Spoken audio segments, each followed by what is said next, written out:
శ్రీకాళహస్తిలో శ్రీ వరసిద్ధి వినాయక స్వామివారి విగ్రహ ప్రతిష్ఠ కుంభాభిషేకం ఘనంగా నిర్వహించారు. శ్రీకాళహస్తి ఎస్డికే నగర్ నాగాలమ్మ వీధిలో శ్రీ శ్రీ వరసిద్ధి వినాయక స్వామి విగ్రహ ప్రతిష్ఠ మరియు కుంభాభిషేక కార్యక్రమంలో శ్రీకాళహస్తీశ్వర స్వామివారి దేవస్థానం మాజీ ధర్మకర్తల మండలి అధ్యక్షులు అంజూరు తారక శ్రీనివాసులు పాల్గొన్నారు. ముందుగా ఆలయ కమిటీ సభ్యులు స్వాగతం పలికిన అనంతరం ప్రత్యేక హోమంలో పాల్గొని పూర్ణాహుతి సమర్పించారు. అనంతరం స్వామివారికి ప్రత్యేక పూజలు నిర్వహించారు. శేషవస్త్రంతో సత్కరించి తీర్థ ప్రసాదాలను అందజేశారు.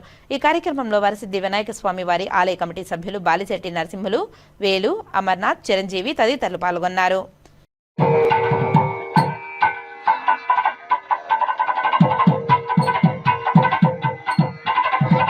ముందుగా కుంభం వేస్తారు.